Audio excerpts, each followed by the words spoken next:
Hey there, welcome to my channel. My name is Linda. I have a couple of fun crafts for you today. So what are we waiting for? Let's get started.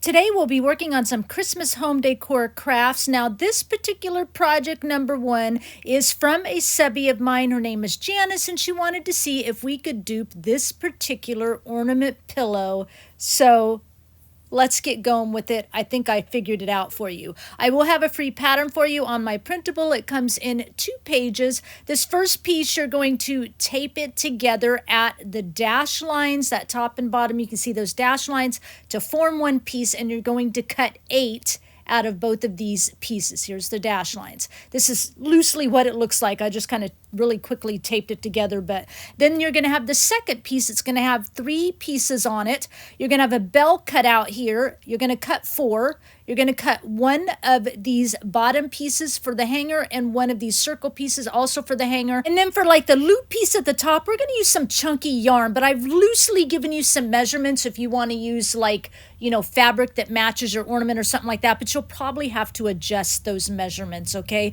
Or you could use like some ribbon. This is the chunky fleece I found at Walmart. It's about $14 for 1.5 yards, but you should be able to get 3 to 4 ornaments out of it. So very cost effective. You could buy, there's Christmas blankets out right now, those fleecy Christmas blankets that run about $4. They have all sorts of different patterns on it. Or you could buy regular fleece at Walmart. It's about $3 cheaper than the checkered fleece. You're going to need some black felt. And then this is the chunky yarn I'm using. I got at Walmart. It runs just a little under $7, but it works perfectly with the fleece. This is what the thing says on the title. I'm going to cut everything off on camera. So here's my top piece for the ornament topper and my 8 pieces for the bottom and my 4 bell pieces.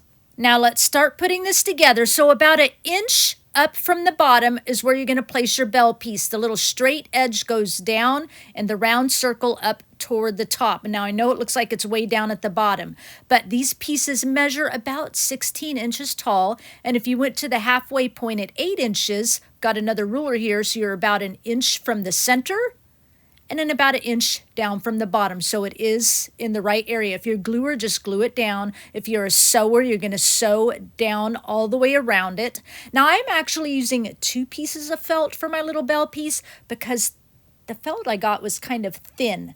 But, that's just optional. You can use 1 piece, of course. It'll work just fine. Actually, I made 2 of these, and on the second one, I'm like, I want to see what just 1 bell piece looks like versus layering 2 pieces, and it looked totally fine. But I was thinking it was going to look too thin or something, but 1 piece is sufficient. All right, once that's sewn, I've got my 4 pieces done. Now you're just going to start alternating. A bell piece is what we're going to call it because it's got the bell cut out, and a plain piece. A bell piece, a plain piece, a bell piece, a plain piece. So on your first piece, we're going to glue or sew all the way around. You want to make sure you get at the tip, although the top is okay if there's a little hole because we'll have our topper on there, but the bottom, get down as close as you can. But this first piece, we also want to leave a little opening, so I'm going to pin that off just on this one. You're going to have a plain piece and a bell piece together, make about a little 4-inch opening right here. Okay, if you're a gluer, you're going to glue from the top, leave the opening, and then the bottom. All right, if you're a sewer, top to your opening, and then sew the bottom. All right, here it is. You can see how I've done it. Opening.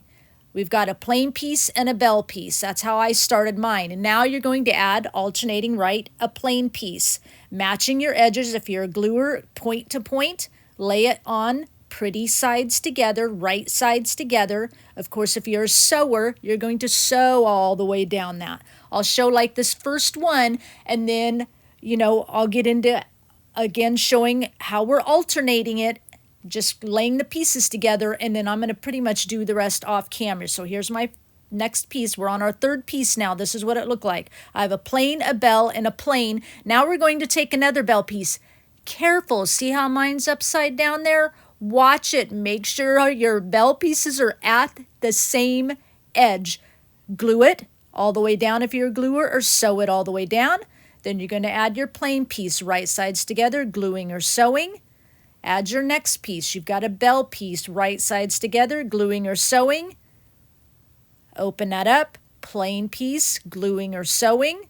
All the way till you get all your pieces down together, alternating, making sure your bell pieces are at the same edge. Now, as you get to your bottom piece, we've got our opening. Remember, we did our opening there. So your very last piece, you're just doing like all the rest. You're going to glue or sew it all the way together. Okay, now I haven't got that last piece. I've got it pinned, and then I'm going to pin this other side because I kind of wanted to just show you something there. I'm all sewn except for this last piece. So I'm going to pin this last little bit together.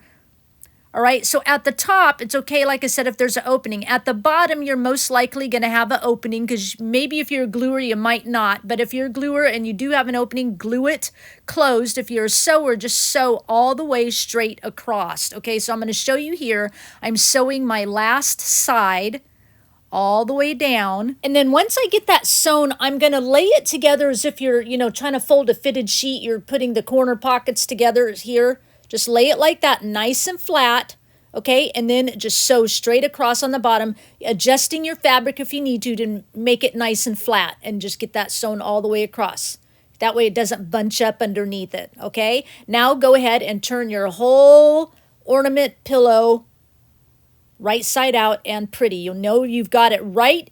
Here's my seam. You can see it's all sewn, perfectly wonderful. And when you lay it down, you've got a little X pattern with your bell shapes. That means you alternated it correctly. All right, the top's got a little hole. That's okay. It's going to get covered up with our ornament topper, right? I'm going to call it ornament topper even though this is a bell. Now let's go to our ornament topper. We got our straight piece and our little circle. Here's our thick, chunky yarn we're going to use. All right, this is what we're going to do to kind of like go like this to make our loops. And then I'm going to like figure out, I go about 6 inches plus an inch. So about 7 inches for my length. I do end up having a little extra. I cut that off. So 6 inches is probably plenty. So cut to it about 6 inches. Take your straight rectangular piece and sew across or glue right at that edge, just like that. So here I am all sewn and ready to go. Now what we're going to do is on one end, just flip it up about a 1/2 inch and go ahead and pin it. You don't really need to pin it, but it's just kind of a reminder not to touch one end, okay? So pin it up about a 1/2 inch. I'll show you why in a little bit, of course, but it's just going to kind of hold it into place. We're not going to sew it or anything like that, but here I am all pinned. Now at the top end, that's the raw edge, is where we're going to place our circle, but we need to get our hanger in first. So essentially we're going to glue on each end, leaving that center open. So about 1 inch in on the left, add a little glue, pinch it closed, of course, to the right side, add a little glue about 1 inch, pinch it closed. Then we're going to add this to the cut edge of our hat. You're going to kind of have your cut edges of your yarn up, and then start on like where the seam is, where you sewed or glued, makes it easier, and then just glue that down for now. Those of you gluers, glue it down. Those of you sewers, you're gluing it down for now. Then you're going to drop that whole thing of yarn down toward the bottom, the loops toward the bottom edge where we've got it pinned. See here, I had to cut off a little excess, about that inch. And then, so I'm re-gluing it together. So really, like I said, 6 inches, and then glue that directly across from the seam on the other side. Again, your whole loop is kind of hanging downward toward that pinned edge.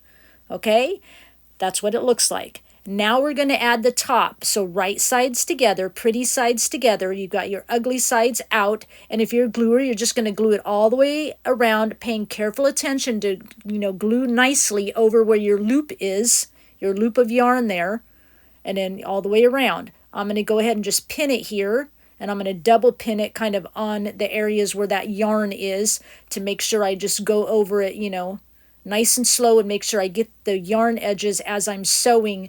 Make sure that gets sewed in, it doesn't slide out or anything like that. Of course, it's glued, but still, if I get too close to the edge or something, I might not get it all in there. That's just my wonky sewing habits. And then I'm going to take it to the machine and sew it. And you can either sew it from like this side or the other side. I tend to like sew it this side facing up. You can see here how I've got it, and I just make sure the other side is laid all nice and flat so it's not bunching underneath. That side wall is laying flat, and I just take my time and sew all the way around in that circle, and this is what that looks like. It'll look a little bunchy, that's okay. And then go ahead and flip it right side out, and we have our handles here. It looks like a little purse, right? Don't worry, we'll take care of those open handles in a minute. All right, so the end where we pinned it, just go in between about an inch apart and just make some little slits. All right, this is going to help us so that we lay it nice and flat on top of our ornament, and go ahead and stuff it right up to kind of where you made the slits, and the slits are about a 1/2 inch long, and then stuff your ornament as full as you want and sew it or glue it closed. Here's my ornament. Yes, it is huge, and you'll see how huge it is once we cut the yarn that goes all the way around here. So this yarn is actually about 36 inches, but I cut about an extra 3 or 4 inches beyond that. So it's about 36 inches long. So that's about the diameter of our ornament. It is huge. Now I'm just sewing my opening closed, because remember I told you to do that earlier. I'm doing it now because I wanted to show you the length of the, thing that goes around our little bell ornament here, cutting off that. And then I'm going to glue those little pieces down that we cut slits. There we go. See, gluing it down is just going to help us so it lays flat on top of our ornament. And what I will do is glue this whole piece down, and then I'll just sew around the perimeter, making sure I hide the thread. But the Fabri-Tac glue would hold it nicely. I wouldn't worry about it. Okay, hot glue is fine. And then I'm just making sure I pinch it down nice, make it flat. See, adding a bunch of glue all the way around and get it right in the center of those 8 pieces there. See, that's why it didn't matter if the top was a little bit open, because we're hiding it anyway. So I'm just making sure I kind of tuck it in underneath, making sure it's nice and neat. None of those slits show. This is what it would look like. And then, of course, like I said, needle and thread. I'll do that off camera. So now about 2 inches up from our little bells. I know before when we placed it was about 1 inch up, but when I went to place the center, I did originally go 1 inch up, but it looked a little bit low. So about 2 inches up from that top of our little bell shape there. I'm just spot gluing it here. I pull it nice and tight as I spot glue it. And then once I get that kind of into place, spot gluing it above each bell, then I'll go around and because I haven't done it yet, glue all the space in between. Okay. 2 inches up, just doing a little spot glue, pull it nice and tight. Not too tight, you don't want your bell indented, but pull it tight so it doesn't look loose and floppy, right? Finishing this off, just measuring, making sure, so it looks nice and even all the way around. See, here's about a couple inches I cut off of that. All right, and then just start gluing it again, filling in all those spaces. We're almost done with this, and it's so super cute. I love it. I need to make one for myself. Getting the rest of that done. And then when we overlap, the reason this chunky yarn, because when you overlap it, you don't even see where we overlapped it because of all that fluffiness. So that makes it nice. All right, so for our ribbon, I ripped 2-inch strips of fabric, about 44 inches long, two of those. And then I've got this batting comes in a roll. It's already 2 inches, but then if you don't, you can cut batting. Batting is optional. 2 inches wide about, and then you're just I'm going to spot glue mine down the middle. But if you are a sewer or a gluer, and you use batting, make sure you glue the whole piece of batting down onto your fabric. You don't want any loose floppiness of the batting against the fabric. And you're going to do 2 of these this way. All right, again, batting is optional. You don't have to. If you want to just use fabric, then start after I glue the batting on. Start with my instructions after I glue the batting on. Basically, get this down here, and basically you're going to take now right sides together. All right, if you're a gluer, you're going to glue all the way down one long side, one short end, and down the other long side, leaving one short end opening, whether or not you use batting. Here I did, see, glued all the way, or sewed all the way down. Oh my gosh, my words are escaping me. Now we're going to turn it right side out. This is the fun part. See you in about an hour. Just kidding.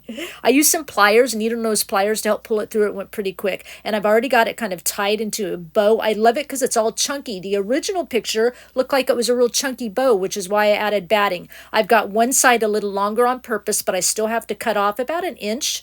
And then I need to tuck that in. We don't want to leave it unfinished. And then I will glue it closed, but then I come back with some hand stitching and kind of sew it closed as well. But gluing it closed will be just fine. Right? Now, this is a big bell. I've just tied it around the middle with some string. You won't see that string at all. These bells, they were a thingy at Walmart in their ornament section, under $2. But I love how huge they are. I'm putting a bell on a bell. And then I've made a little fabric tag here, 2 pieces of muslin material with batting in between, sewed around it using Michael's clickable stamps. my VersaFine ink and just stamping the word jingle.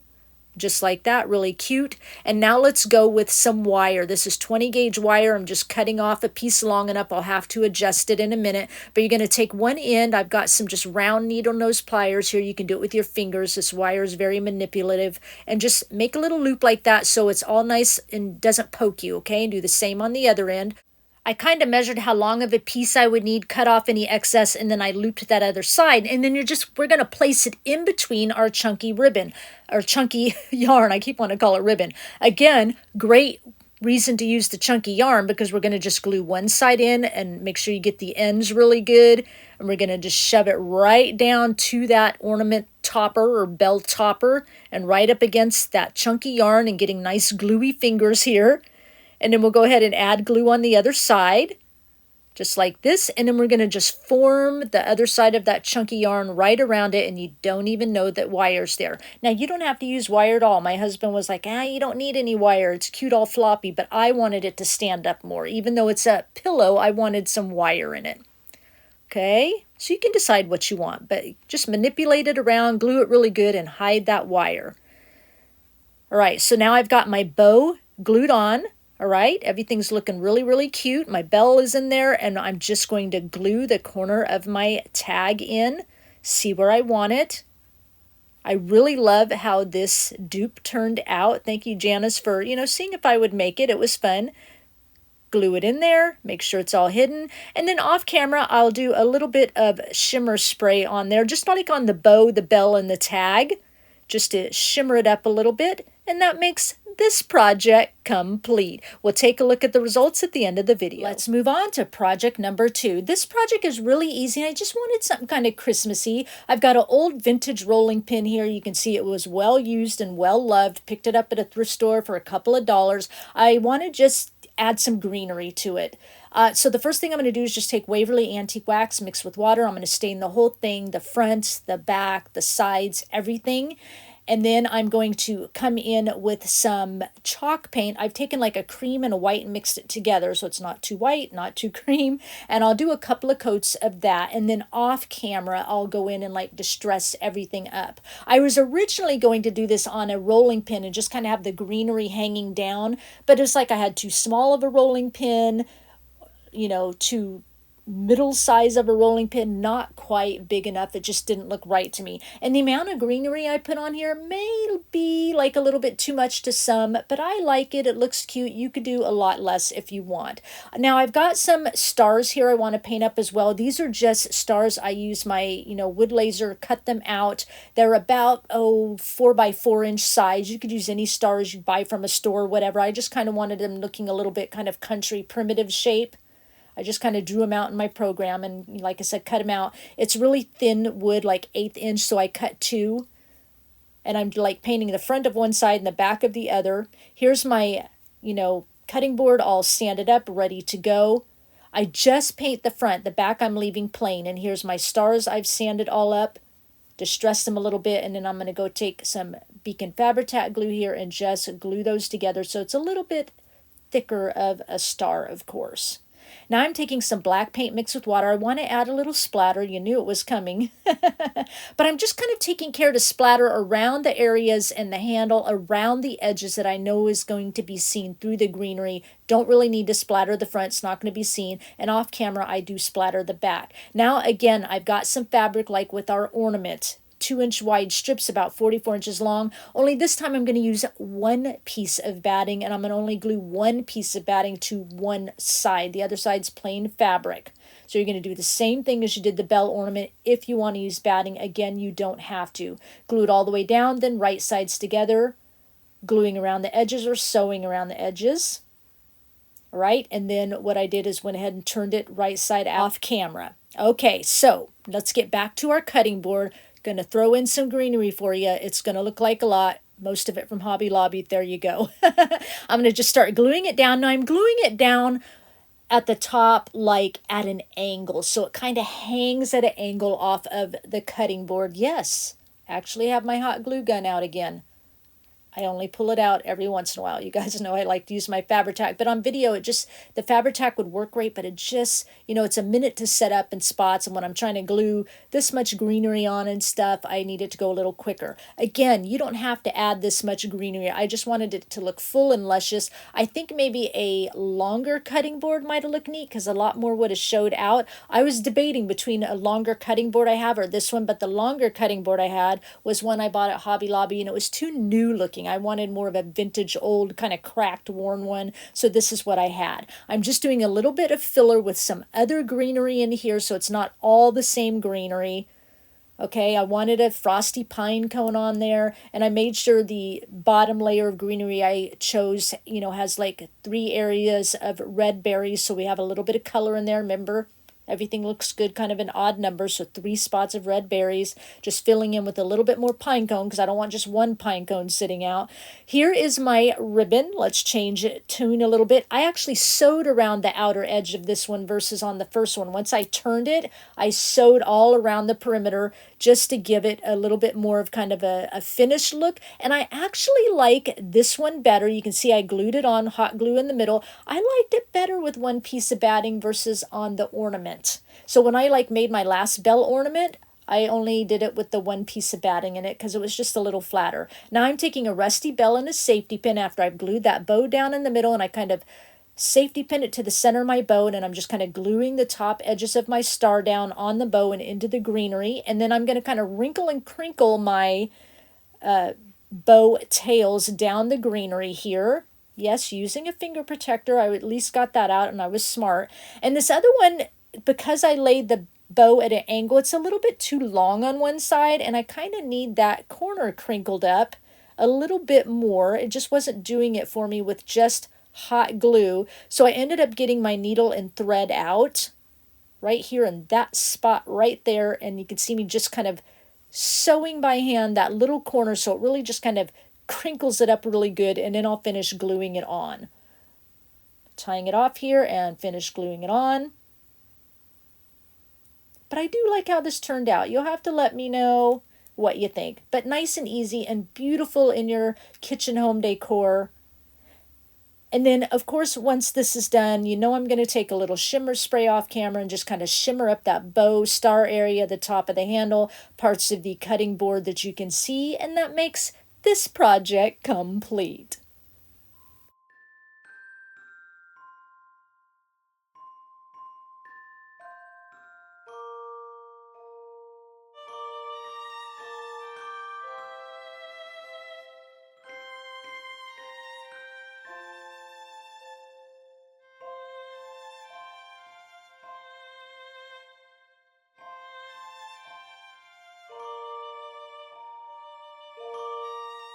So I hope you like both of these projects. I do like how they turned out. This one's a little bit rustic, a little bit of farmhouse. Let me know if you like the amount of greenery on there. I just have a feeling a lot of you are going to be like, nope, too much, but I want to know. I'm getting used to it. At first it was like, oh, dang it, I put too much. But I'm getting used to it. I think it's pretty. So I am saying I wanted that amount of greenery on there. Again, probably would have looked better with a longer cutting board, but you do with what you have.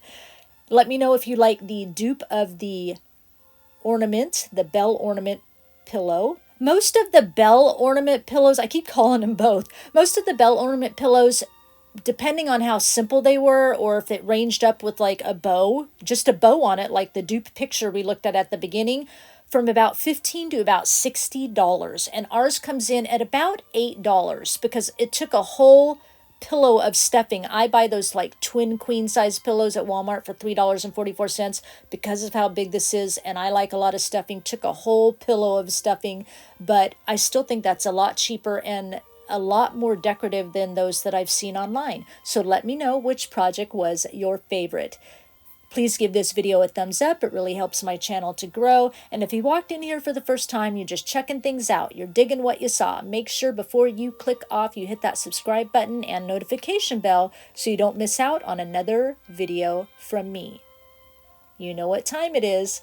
Before I go, I'm going to leave you with one final thought. Faith, hope, love. 3 words that no matter what we are facing will always bring comfort to our soul, trust in our hearts, and purpose in our lives. Love. God's love promises to never leave our side. His love promises to never let us fall, and His love will always carry us through anything. The love of God in our lives is also a way of relating to others, it's a way of serving others, and it's a way of just being. For love is patient, kind, humble, and it never gives up. Jesus laid down His life as the most extraordinary way to show His love for us. This kind of love from God is unconditional and sacrificial.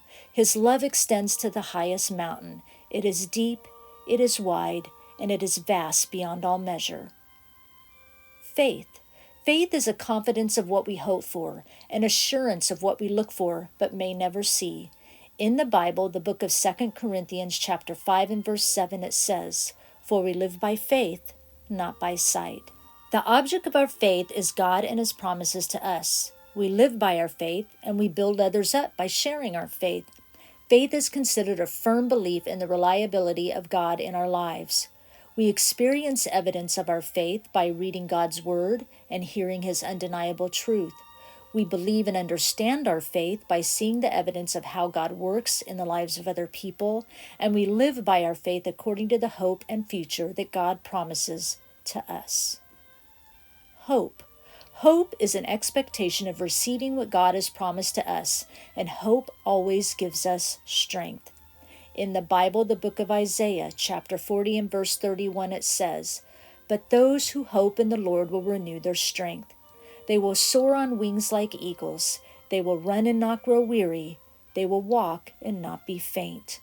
Hope allows us to eagerly look for God in all our circumstances. It gives us the stability as an anchor for our soul, and it is a gift given by God through grace to help us make it through our lives day by day.